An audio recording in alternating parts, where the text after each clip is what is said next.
Well, welcome to Disclosure. I am your host for today's program, Jean Boonstra, and I am recording remotely. So hopefully when you are listening to this program, the stay at home and the social isolation that has defined this part of 2020 is a long past event, and it is history, and you are listening to this surrounded by people.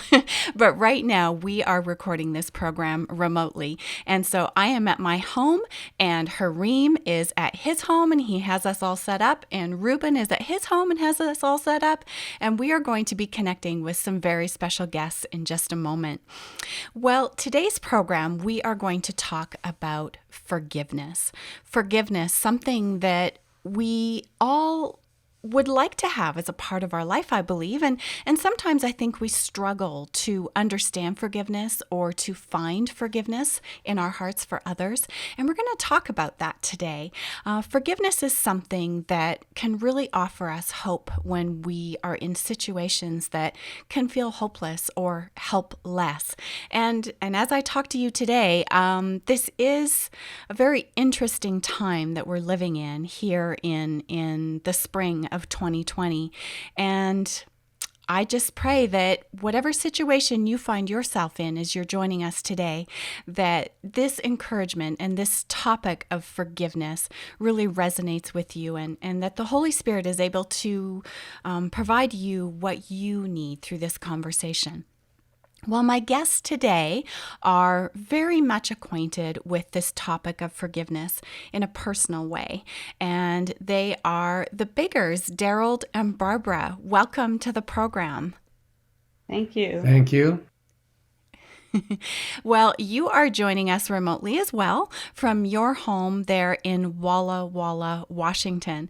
So thanks for working with Hareem and Ruben specifically to get those technical aspects figured out. We really appreciate you doing that. We're happy to do it. It's nice to work with professionals who understand all of this. Yes, they're wonderful. Well, we're going to talk about your story and your personal experience, but I'd like to introduce you to our listeners. Dr. Bigger, you are currently serving as the interim dean of the Wilma Hepker School of Social Work and Sociology there at Walla Walla University. It sounds like, as we were talking before the program, you are a pastor who is trying his best at retiring, which is not something that pastors do really well. You also have served as a Navy Reserve chaplain in the past. And Barbara, it sounds like you're doing a much better job at this retirement thing. You are retired. You were a bookstore manager for 27 years. And you both have served together in ministry since 1966. And we welcome you to the program. Thank you. Thank you for being here. You're welcome. Thank you. Now, your story of forgiveness, really, as a pastoral couple, you have professional expertise that you can share with us, but your story is very, very personal.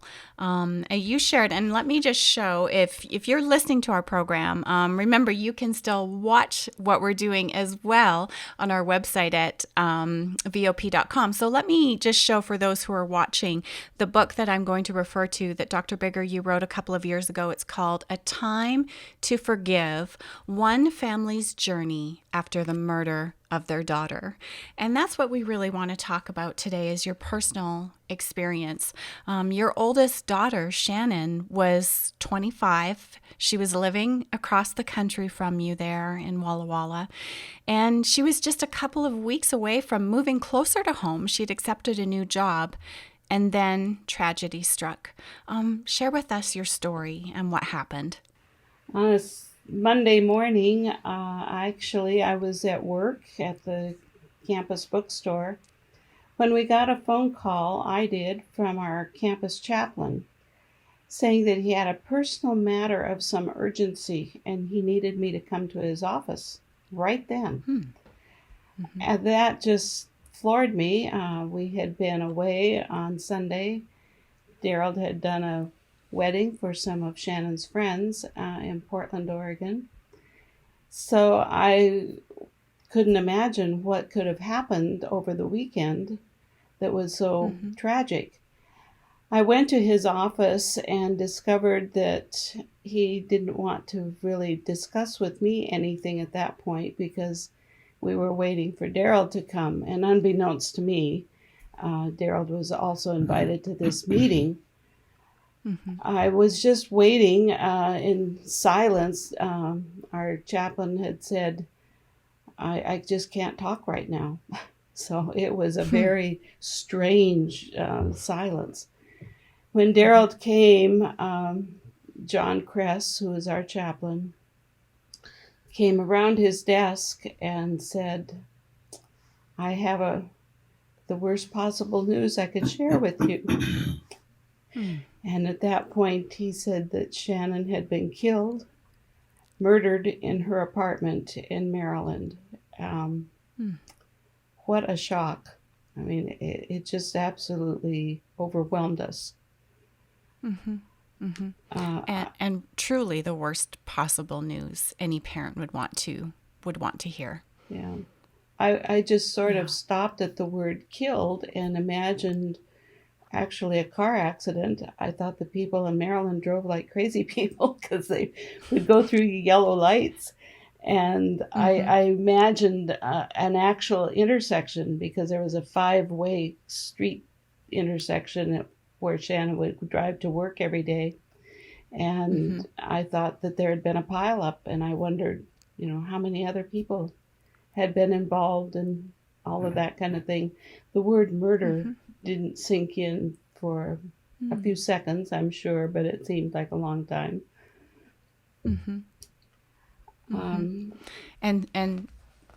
And just so your initial reaction was really just shock. Yes, completely stunned. I was so stunned I couldn't even cry at that point. Daryl did. When he cries, I cry. So the emotional release came soon, but it was absolutely the most shocking news I could imagine. And I'd never known anybody before who had personally experienced the death of a child by violence like that.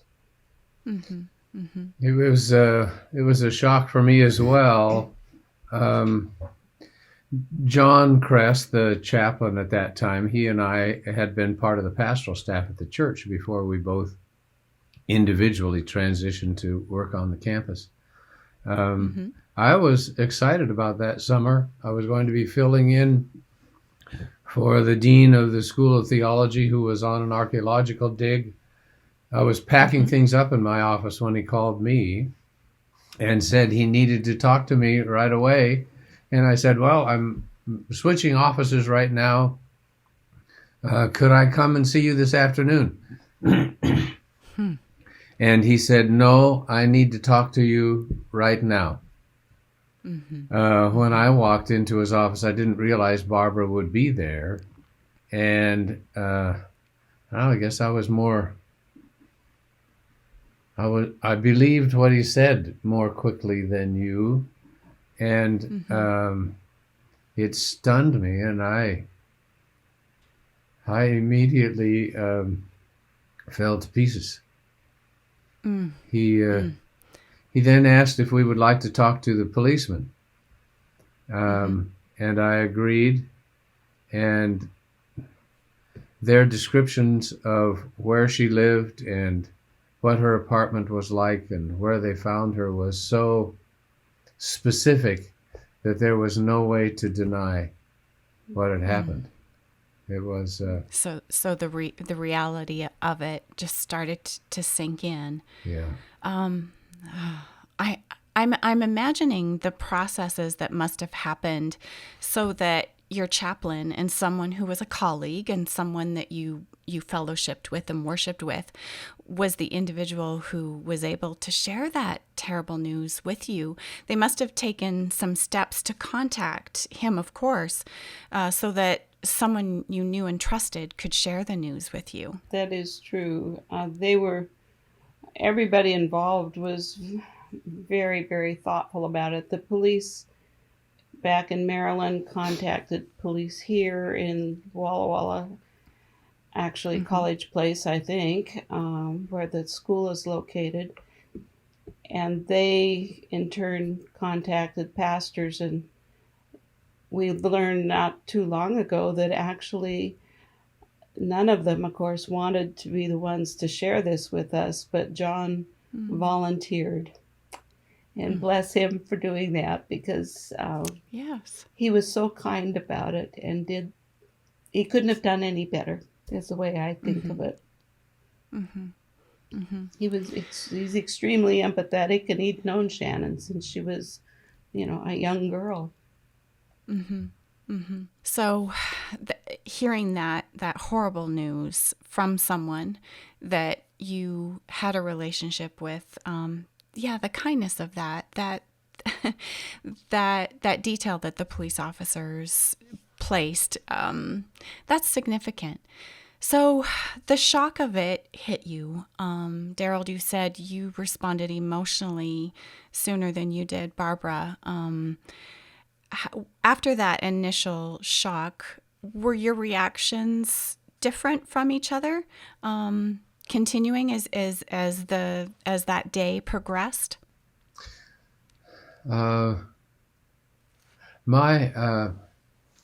My memories of that time are hazier than Barbara's, I think.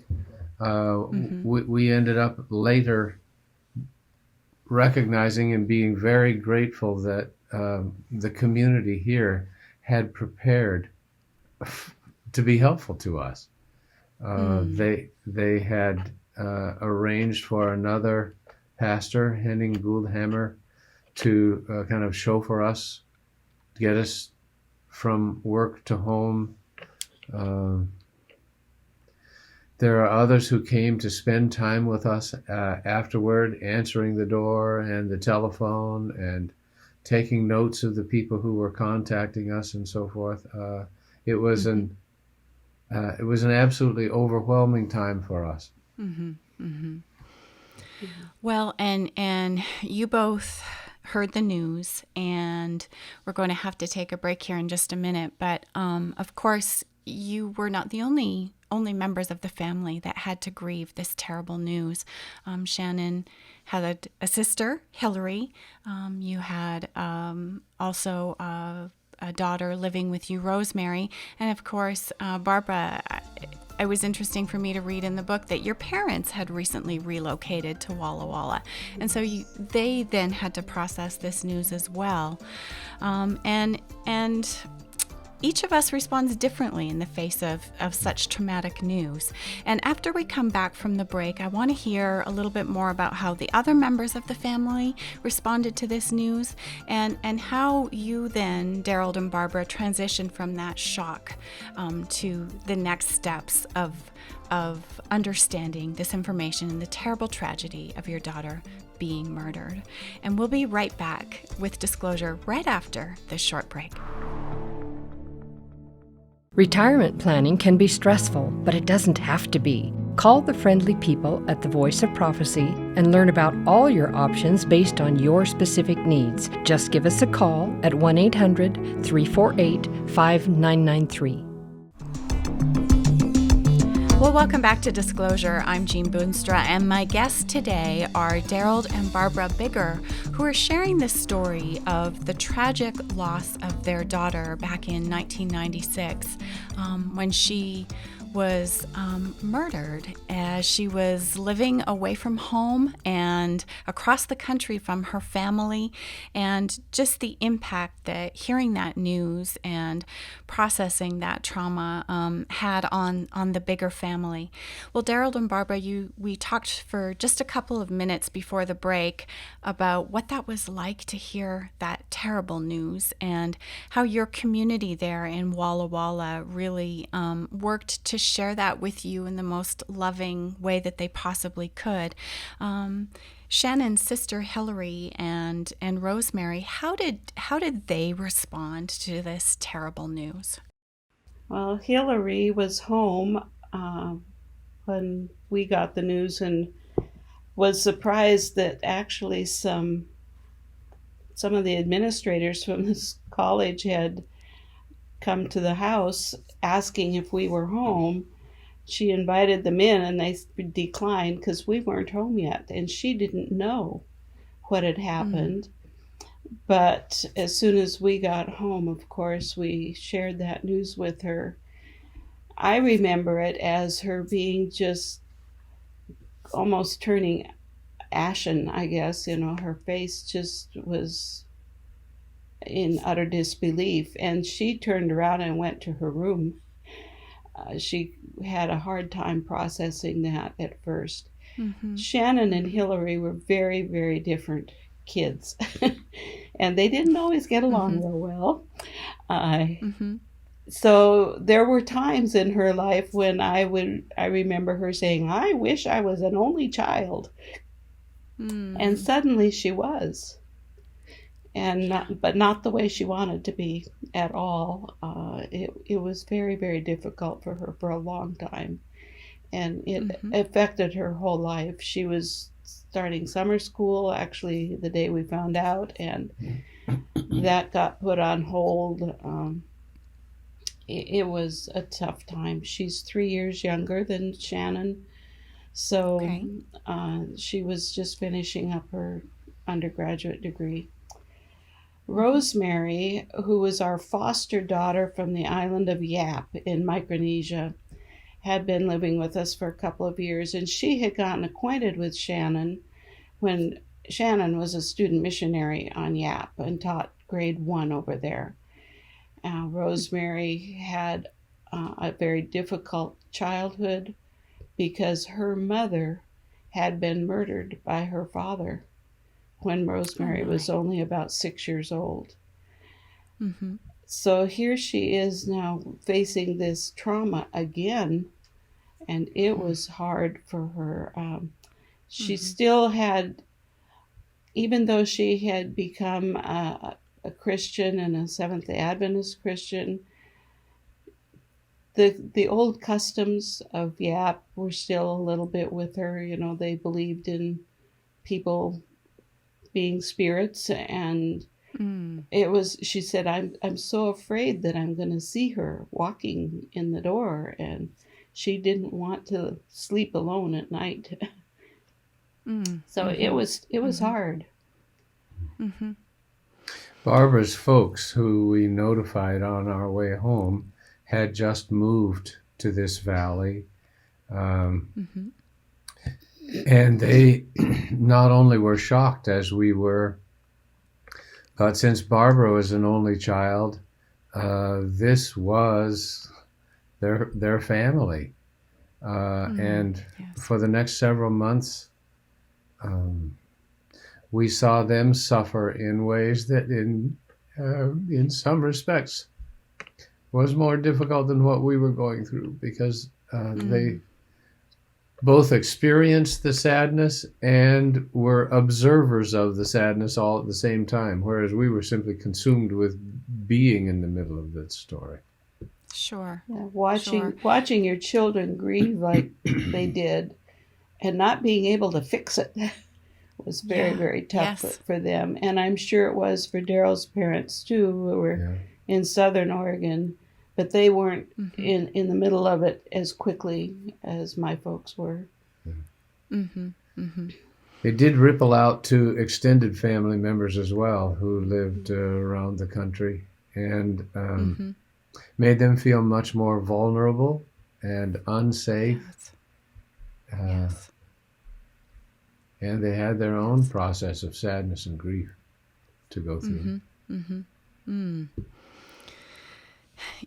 This, just thinking about it from the perspective of your parents, so they would have felt that grief of losing their granddaughter, and then watching their children, who you both suffer like that, and not being able to intervene, just the almost like a double grief for them to experience that. It was indeed. And it does affect entire families, and trauma like this really, as you moved from shock to then processing what happened, it would have had an impact. And I appreciate how vulnerably you really share in your book, Dr. Bigger, how Barbara, how you processed this experience.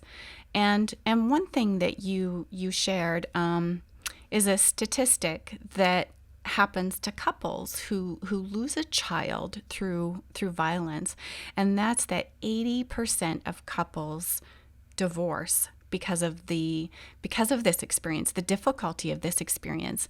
And Sean and I, when we were, I think I was 20 and Sean was 21, we had a close friend who was an only child who was working up in northern Canada in the summer, and he was killed in a terrible car accident. And his parents really became close to us in that experience. They kind of leaned on us, as Simon was an only child, and they did end up divorcing a couple of years after that. So I want to ask you, Biggers, how did you preserve your marriage during this difficult, traumatic experience? We both ended up living with somebody who was quite different than the one we had known up until that time. I had always been one for whom speaking was easy. Words were always in my mind. I was never had to spend long periods of time in silence. Whereas Barbara was quite different from that. And we saw personality shifts that were significant. She became the talker, and I was the one who didn't have anything to say. Yeah. But we did talk to each other. You didn't talk so much to other people like you used to. But we stayed pretty well up to date, I think, with each other, and processed our emotions, I guess. We did that fairly regularly. I think we just allowed each other to grieve in our own way. Most of the time we weren't sad and distant at the same time. Daryl would be quiet and I would be talkative, and vice versa, which I think helped, although that's certainly not a prerequisite for staying together, but it did help us to stay up to date and not judge the other one. Why in the world do you feel so sad today? Nothing's wrong, but we just were cognizant of each other's emotions, I think. That long ago we didn't know us. I'm sorry. No, it's okay. Go ahead. That long ago, we didn't know as much about grief and the variety of ways in which people grieve. There have been significant studies about that sort of thing since then, but it was certainly true that we were not always at the same place, as you said, Barbara, and we allowed for those differences between us.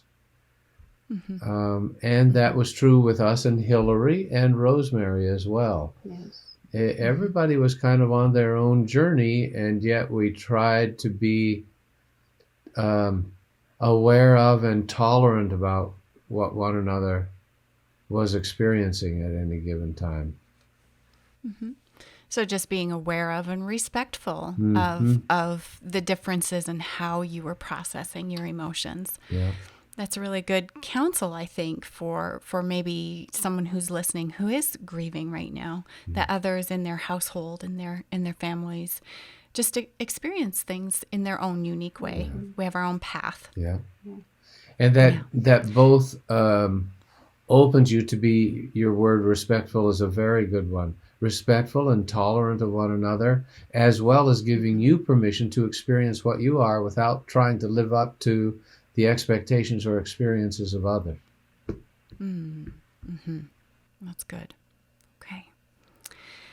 We talked about your parents, and Barbara, I recall reading that one of your, and I'm paraphrasing, but essentially your parents responded in the early steps of processing what happened by saying essentially, we prayed for Shannon's safety every day.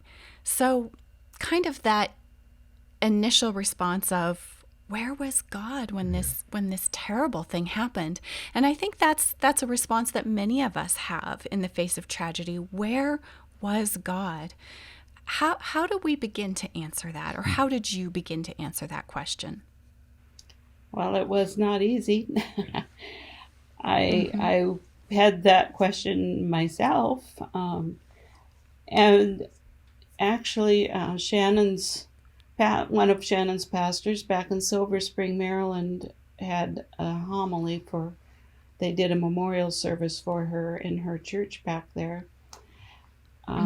In his graphic description of where God was when Lazarus died, and was of help to me. God was with Lazarus, even though he knew that the grief was there, of course, and Jesus wept, we know that. But he was also realizing and remembering that the morning was coming and that he was preparing for a resurrection. And for me, that's been very helpful. I can picture God holding Shannon when we couldn't be there. She was very brutally murdered. It was a very gruesome scene. The police have said that she was rendered unconscious early because there were no indication that she had struggled a lot. So I picture God as being with her and holding her. Oh. And that's of comfort to me. And I don't think that God caused this. I've never blamed him for this. But he did choose not to intervene. And someday, if it's still important, I tend to ask him why. Yes. And yet I know that some good has come out of it because we do talk about it. It's not a taboo subject with us at all. And I know people have been helped, and that's wonderful. So I guess I don't blame God, and I don't think that he's powerless. I know he could have changed things, but he chose not to for some reason, and someday I'll know that reason. Oh, amen. Well, thank you for sharing your mother's heart on that, Barbara, and God was with her. We're going to take a quick break, and I want to pick back up with this because I think this is a very important question for anyone who has experienced trauma like this. Yes. To be able to answer and to know where was God. So we're going to take a quick break, but we'll pick back up right here, right after this. Disclosure is just one of the programs brought to you by the Voice of Prophecy, like the audio adventure program Discovery Mountain. Discovery Mountain is a weekly Bible-based program for kids of all ages and backgrounds. Your family will enjoy faith-building stories with Jake Donovan, Mr. Simon, and others in this small mountain town. Each summer, campers visit Discovery Mountain, where they sing songs, learn about God, and reenact a Bible story with the help of drama teachers Miss Wendy and Miss Tamara. With 24 full episodes every year and programming every week, your family will have something uplifting to listen to every week. Listen to episodes on demand and watch video features from Director Doug at discoverymountain.com or on your favorite podcast platform. That's discoverymountain.com. Earthquakes, tornadoes, wildfires. Around us, homes are being lost, lives are threatened, and some people are asking the question, does God even care about me? The Bible answers that question, and what it says is very encouraging. Find out what God says regarding this topic and some of life's greatest issues in our free Discover Bible Guides. Go to VOP.com and click on Study, or call us 888-456-7933.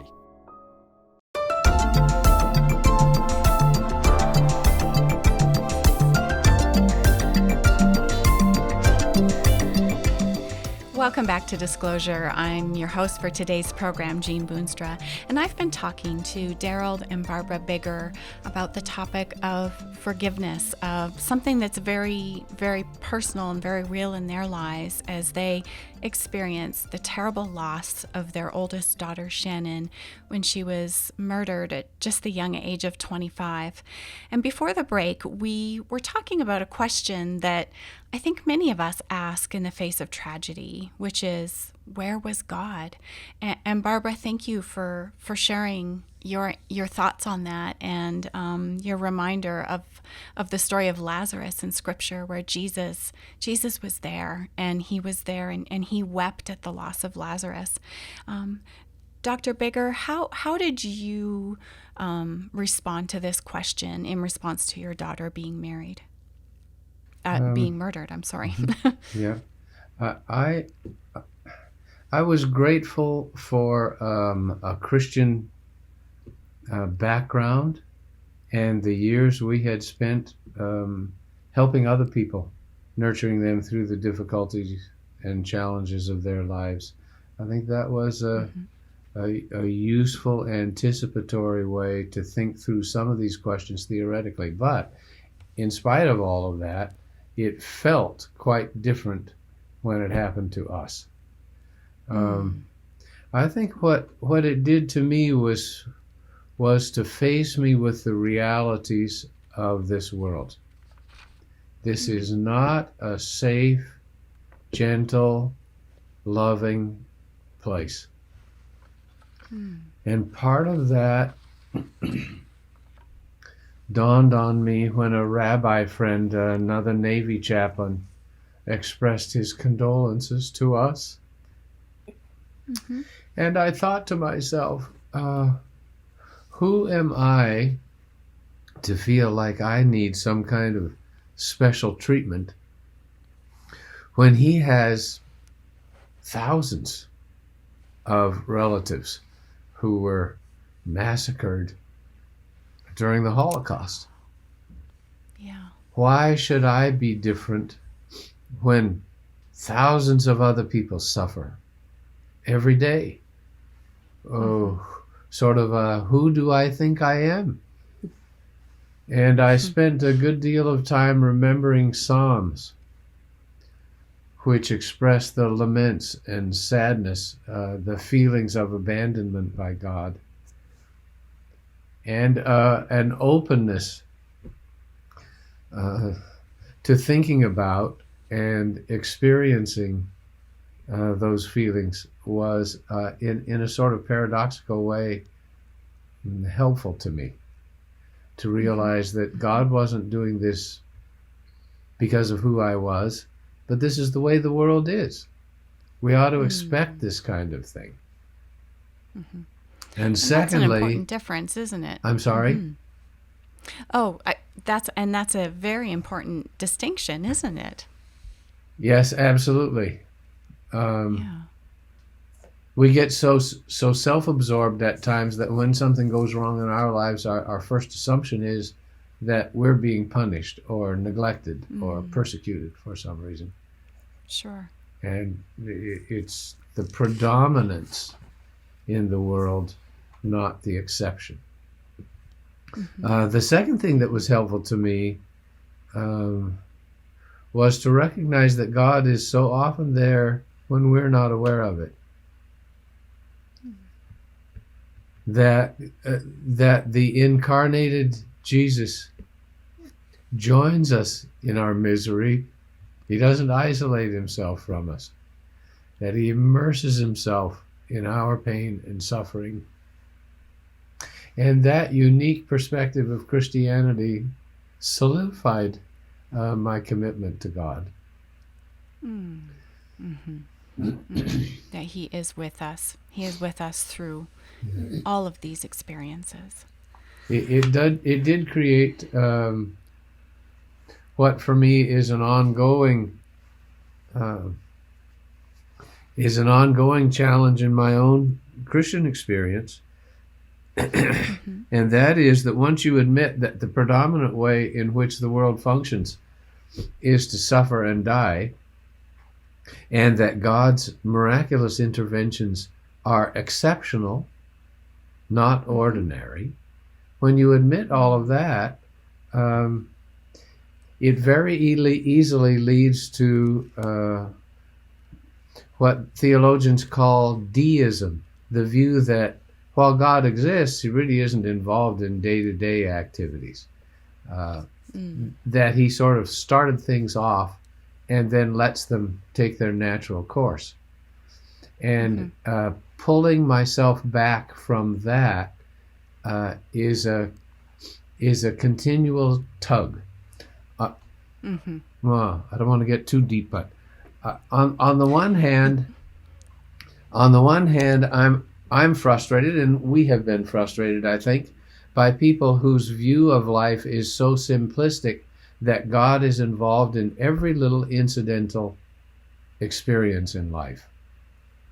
So they need to explain why it is God allows some things or intervenes in some ways.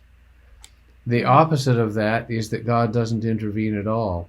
For me, that illustration came to focus when I was floating down a river in the northwestern part of Alaska. Montana, thank you. Northwestern Montana with a group of high school students. And one of them lost their sandal in the muddy underwater along the shore. We all went over to try to help them find this sandal and couldn't find it. One of them finally said, "Well, let's pray." And I was the pastor, so people looked at me. And my instant thought was, you mean to ask me to pray for a sandal when my daughter was murdered and God didn't answer that prayer? And I was offended by that thought and hesitated a bit. Another student behind me didn't see my reaction to this. Another student paddled up and said, "I'll pray." She had a simple prayer that went something like, "God, we know this really isn't very important in the grand scheme of things, but it would be nice if we could find this sandal. Either way, we're confident in who you are, but it would be nice."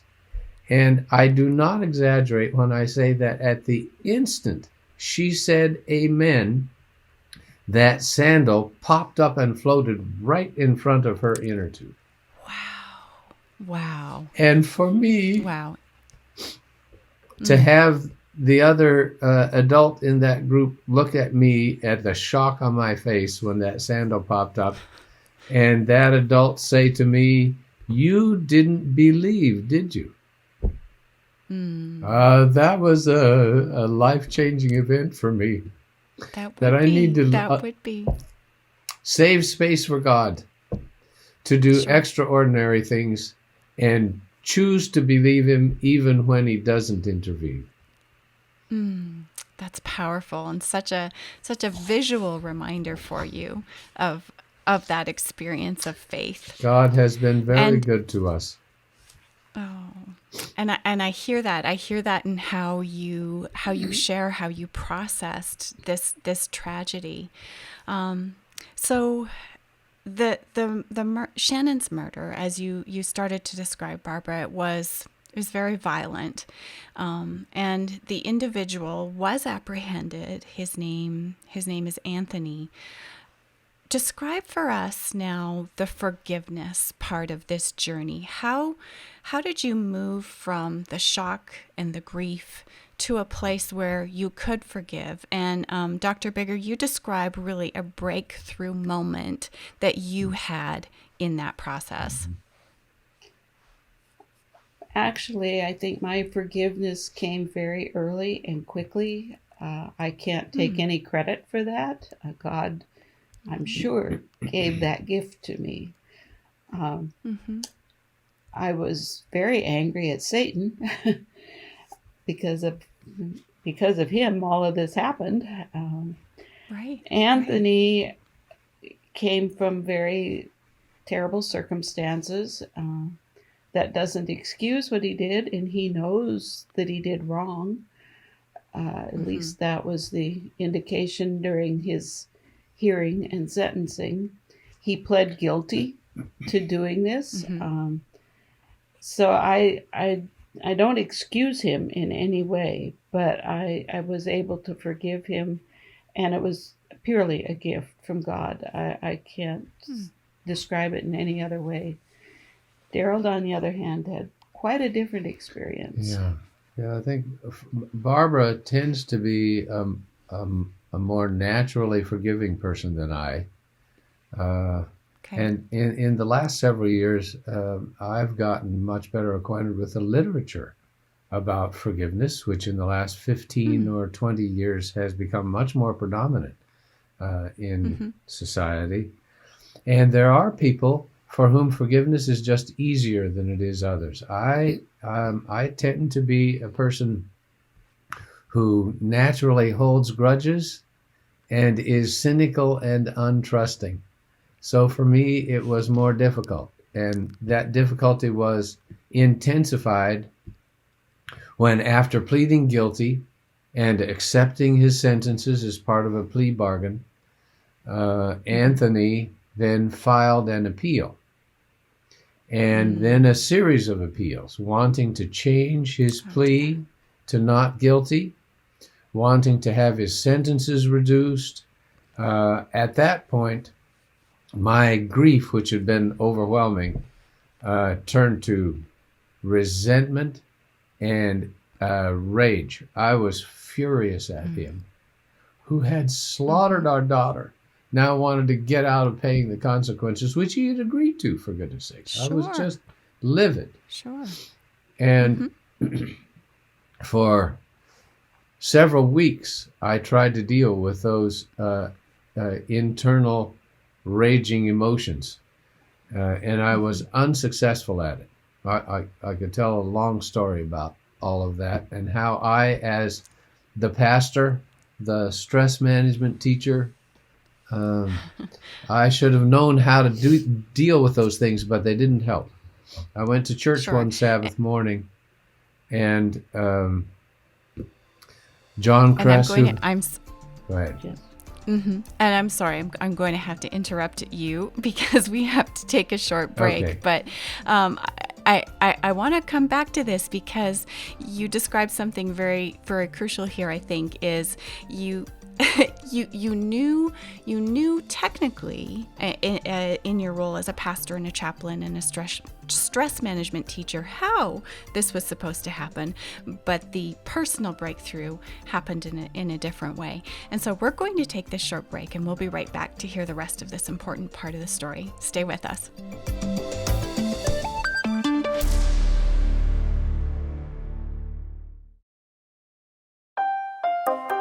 Are you searching for answers to life's toughest questions like, where is God when we suffer? Can I find real happiness? Or is there any hope for our chaotic world?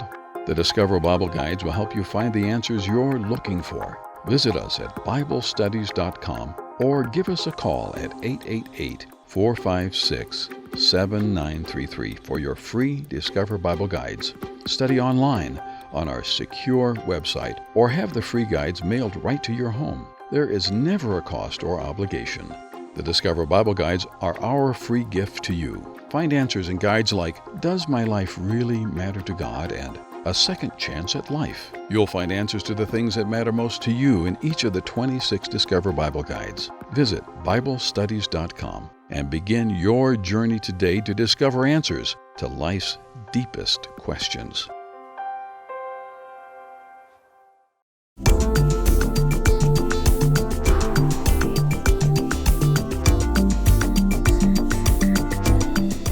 Welcome back to Disclosure. We are speaking to Barbara and Daryl Bigger about their journey of forgiveness, their family's journey of forgiveness after the tragic and sad murder of their oldest daughter, Shannon.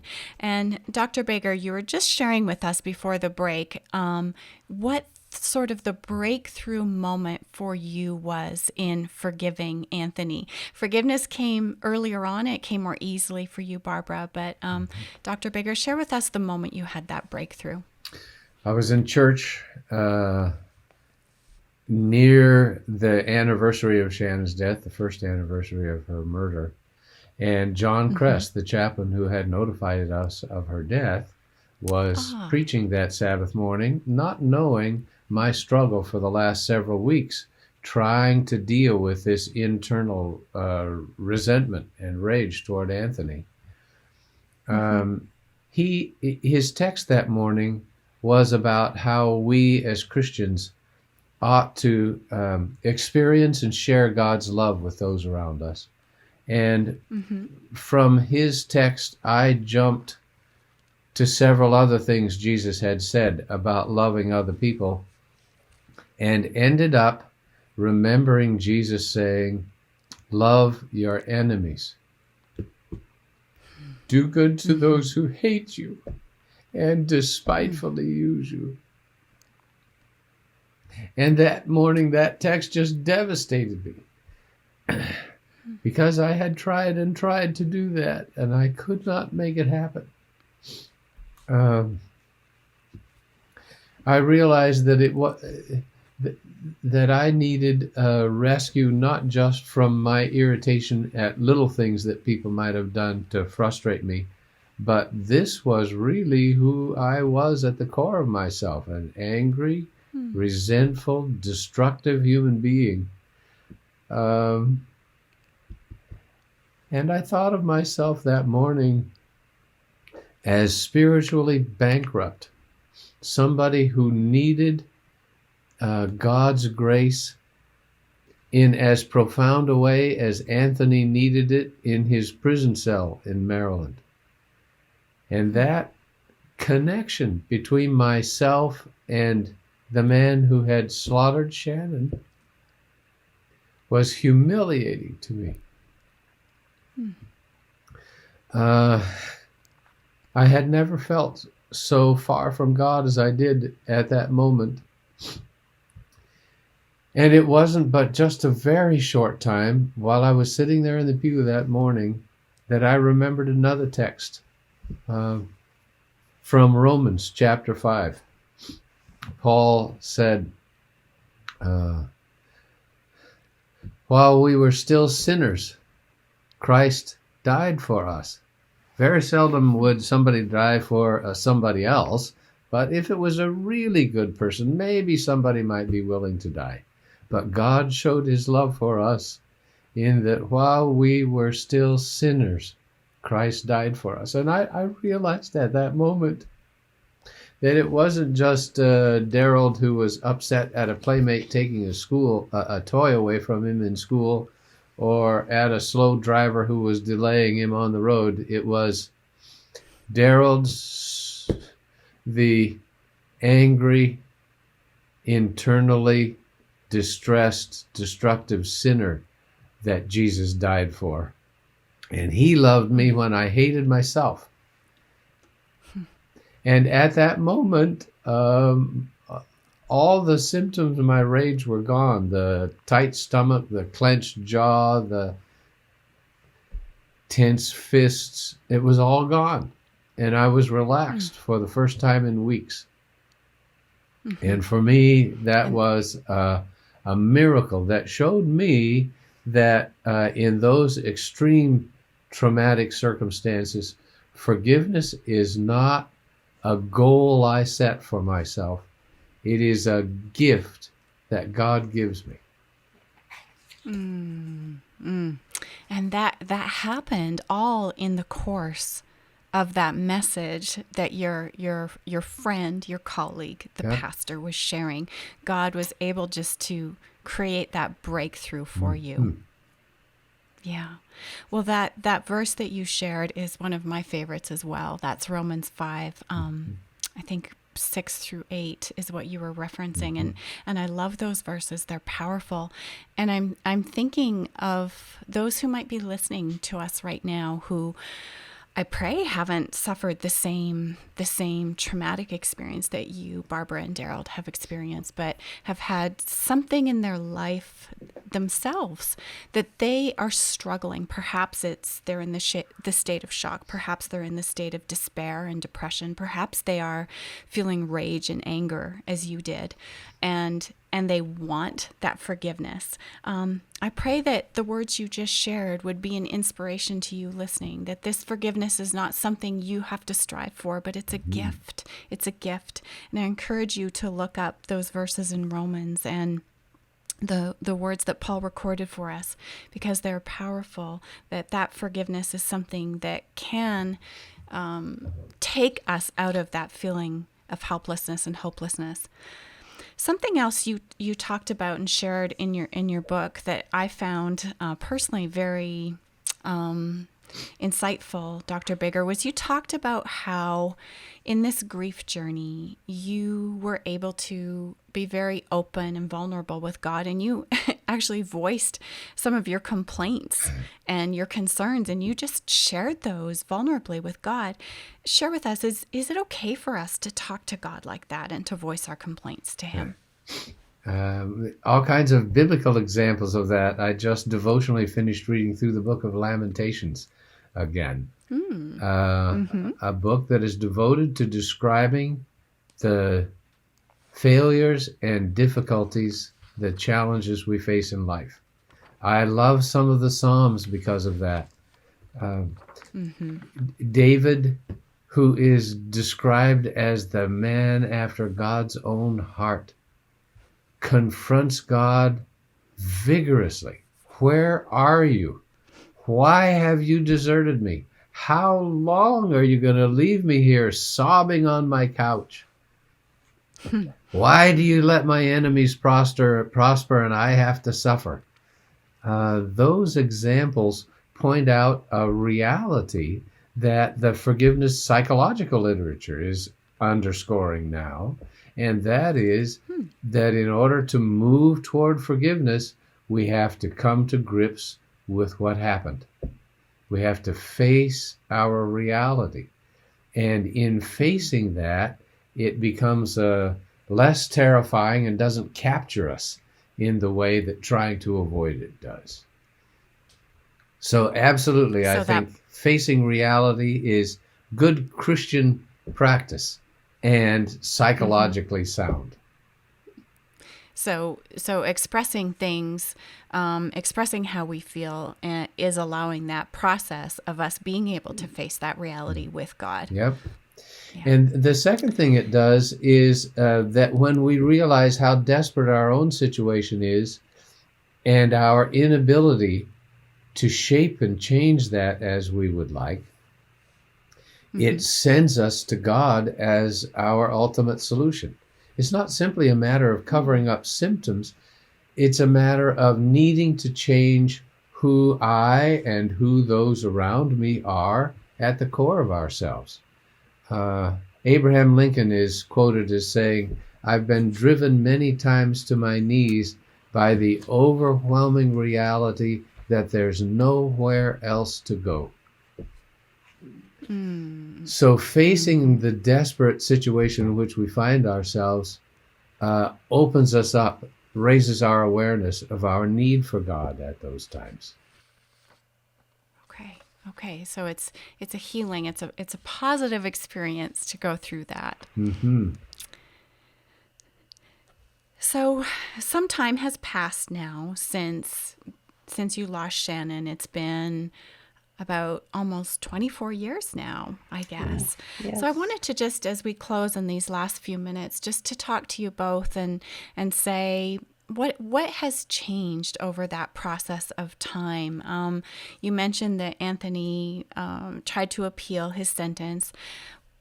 what changed with that. And then also I'd love to hear about your family and your grandchildren and how all of that has, where you are today with this whole experience with your family. We have, I think, come through this experience remarkably well. If I do say so, I don't want to sound like I'm boastful, but God has been so good to us. It has changed. Anthony actually has been incarcerated ever since he was found. Shannon was killed on a Sunday, and he was found early Tuesday morning. And he will spend the rest of his life in prison with no possibility of parole. So I'm sorry that he has made those choices, but I do think it's a good place for him to be so he won't hurt anyone else. Yes. Hillary has now 2 children. She's married to Chris, who was at that time her fiance. When Shannon was killed, they were engaged. And she has, I think, dealt with it better over the years, much better. She got some professional help for a little while and was able to process what was going on with her. She became a very, very protective mother. And she knows that. She's sense. very aware of it. The kids now, our grandkids, are now 14 and 12, and they're allowed to do more things as normal kids would. So she's doing fine, and the kids are doing fine. They did not know for a long time what happened to Aunt Shannon, but they do now. And they've been able to, I think, deal with it very positively. Rosemary is living in the area. She has 3 children, and just this week became a grandmother herself. So we're all processing these kinds of things in our own way, and I think we're doing really as well as we can. The intensity of sadness, of course, has lessened over time. That's what allows you to keep living and being happy. When grandchildren are born, it reminds us that life goes on and there are very happy things to be grateful for. So I think we're doing really very well. Happiness, we think, is a choice. We choose to do that, and we choose to remember the good things that God has done for us. We enjoy and celebrate the good things that happen in our lives rather than dwelling on the morose sadness. But we still remember. Yeah, we'll never forget. Yes. No.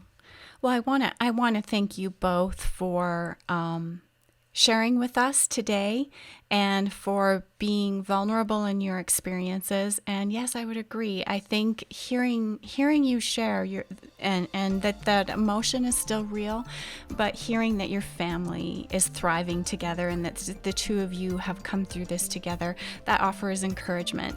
And I just thank you for sharing with us. And for those of you listening at home, thank you for joining us here on Disclosure. If you'd like to learn more, if you'd like to read Dr. Bigger's book, you can find information on that on our website under the show notes. So this is Disclosure. I have been your host, Jean Boonstra. Thank you so much for joining us. See you next time.